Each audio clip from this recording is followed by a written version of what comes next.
Hey you guys, time for another Tomes of Terror book review. So this is kind of weird, but I feel like choosing books at random like I do, like from my Kindle Unlimited subscription, seems to be netting me a higher than average percentage of novels by British authors. I'm not entirely sure why that is. I don't know if it's just because maybe British writers are better at coming up with titles and concepts that I find interesting, or at least are more capable of targeting my particular tastes, whatever they may be. I don't know what it is. But it so happens that the book we're talking about today is by yet another English writer, whose name is Alan Baxter. He actually was born in England, but now he lives in New South Wales, Australia. Now, an interesting thing about reading this novel, which is called Sallow and which came out in late summer of 2022, is that the entire time I read it, because I didn't look up the author until after I finished it, so I had no idea that a Brit had written it, and the setting of it is so, this is gonna sound weird, but it's so specific but also so generalized that I legitimately felt that it was taking place in the US somewhere, like maybe in the Northeast or perhaps the Midwest or something like that. Now, this definitely did give me some Stephen King-esque evil small town vibes. Particularly, I think the works of his that it reminded me of specifically were mostly It and maybe Dr. Sleep. There were some aspects of this that were sort of similar to Dr. Sleep. And this also kind of had little subtle hints of Something Wicked This Way Comes, the Ray Bradbury classic. But it kind of also has its own thing going on. So if you like those kind of cursed small town sort of narratives, then you'll probably really dig this. It's a pretty solid supernatural horror novel, and it has a great setup, and it just draws you right into the whole mystery immediately.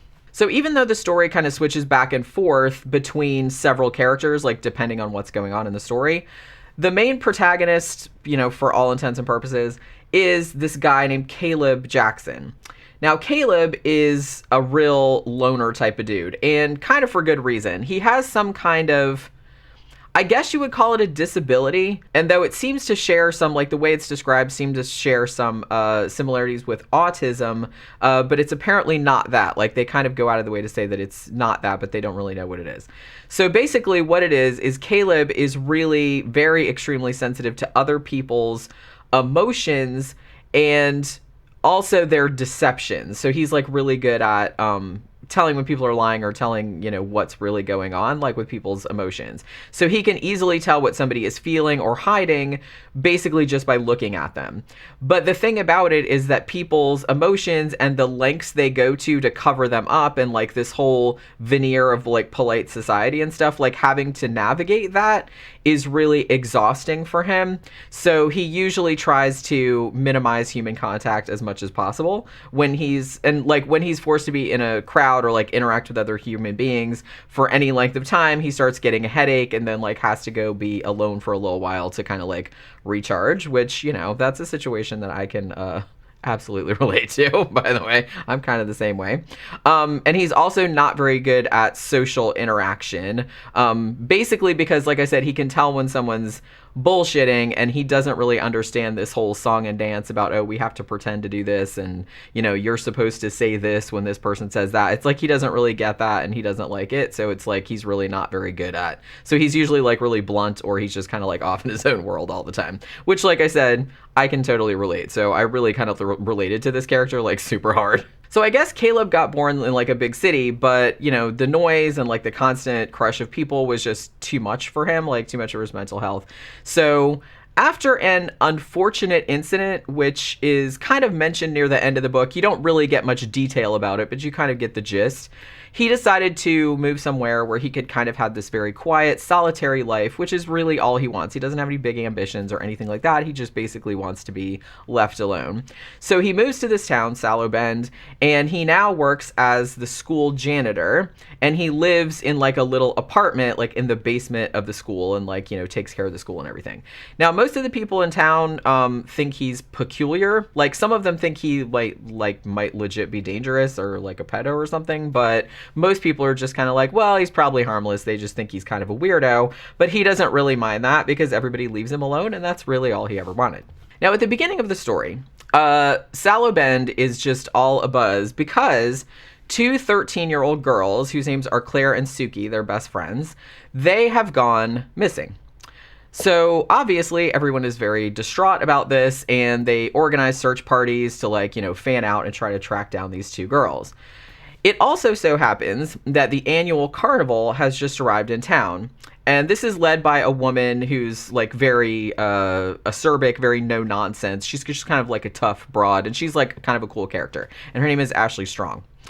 Now, the residents of Sallow Bend, as much as they love attending the carnival, and it stays there for like 2 weeks, and it comes there every summer, and the townsfolk just love going there. Everybody in town goes there. Despite that, they never really have entirely trusted, like, the carnival people, and many of them find it very, very fishy that Claire and Suki, the two 13-year-old girls, disappeared on the same day that the carnival came into town and started setting up. So some people think, oh, well, maybe the girls just kind of, like, snuck out of their houses to watch the carnival preparations or whatever and just somehow got lost in the woods because there's all these woods around the town. But a couple people do actually suspect that maybe one of the carnies might be responsible for their disappearance.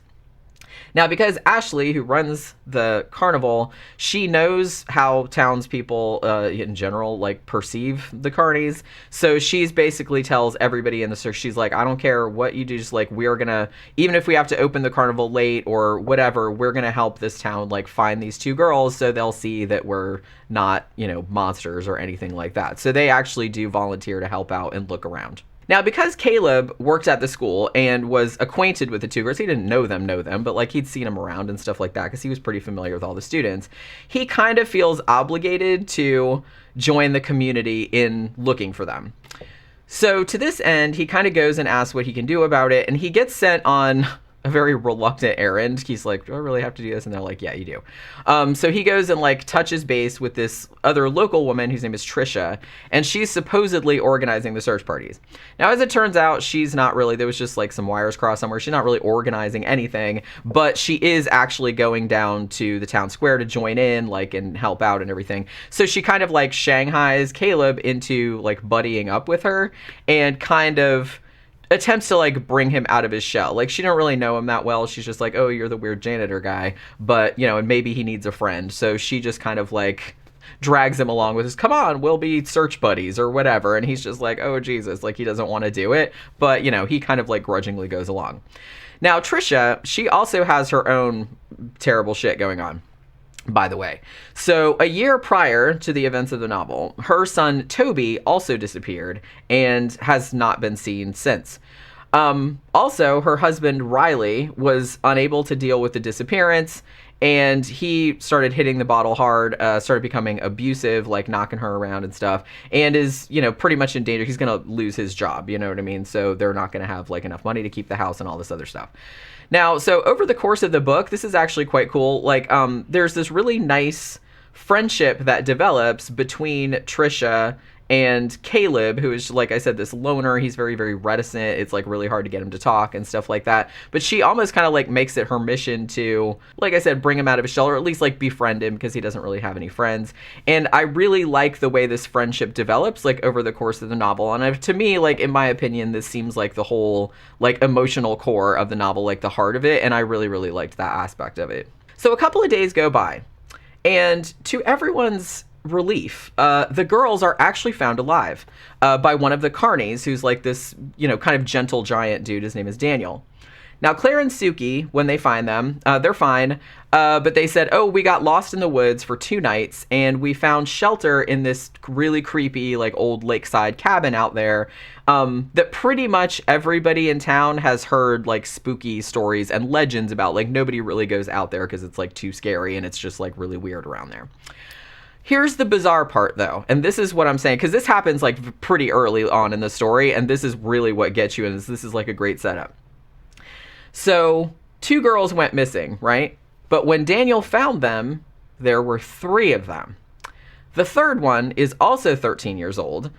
She has a very distinctive white streak in her hair, much like mine today. I didn't even do that on purpose. Isn't that crazy? And her name is Hester.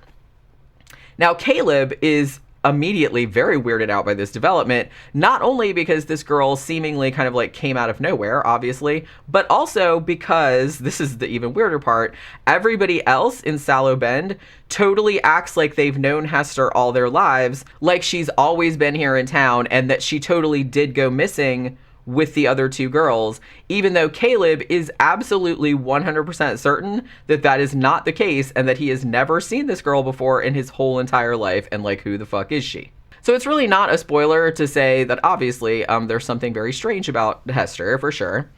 But for a long time, it's not entirely sure exactly what that might be. Now, shortly after the girls are found, the town is sort of plagued by a series of really weird deaths that all appear to be like freak accidents or suicides or something like that. But every time Caleb tries to talk to somebody about how he believes maybe Hester might be involved somehow, and it's like, hey, where did she come from? Like, she's never been here before, and like everybody's acting like they've known her forever.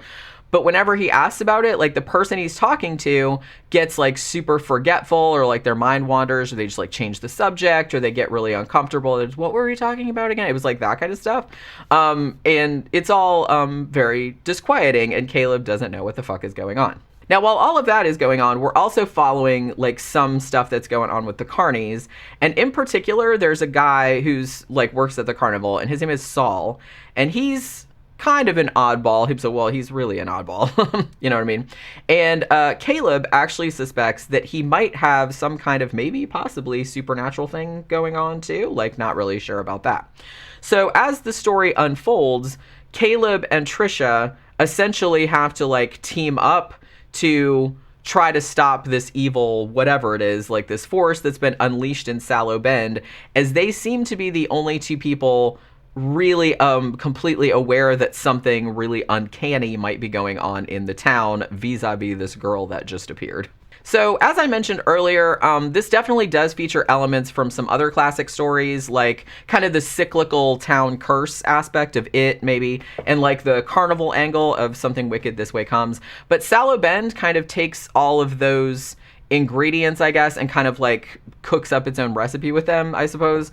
So even though there are similarities to other works, I mean, everything has similarities to other works, that's just the nature of the beast, I guess, but this was a very like compelling story in its own right. The character of Caleb, who's, like I said, it does switch back and forth like to different characters, like some stuff's from Trisha's point of view, some stuff's from other people's point of view, but a lot of it is from Caleb's point of view.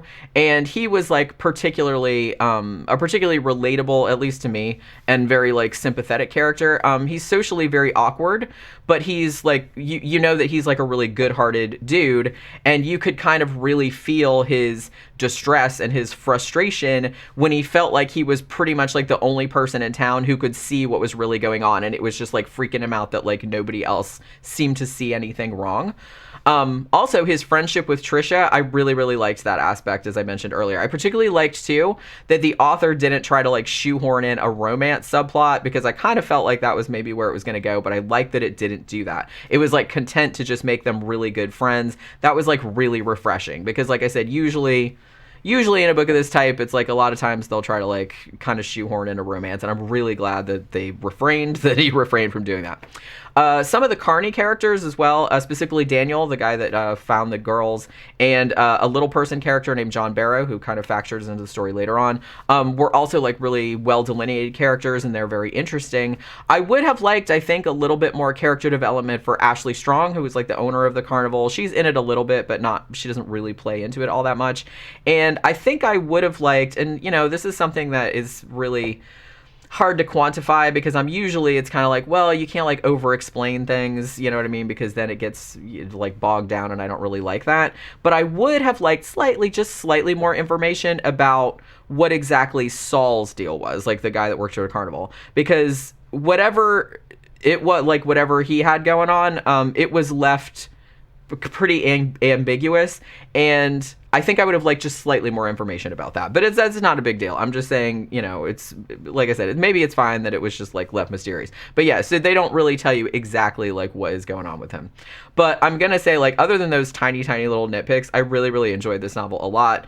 And I was even actually, gotta say, like, surprised by some pretty brutal shit that happened at the end. And I was like, Jesus Christ, was not expecting that to happen. You know what I mean? So I thought that was, like, really a good, like, gut punch kind of ending as well. So yeah, I would definitely recommend this, especially if you're into, like, kind of old school horror in sort of like, you know, Stephen King's kind of, like I said, evil small town kind of vibes.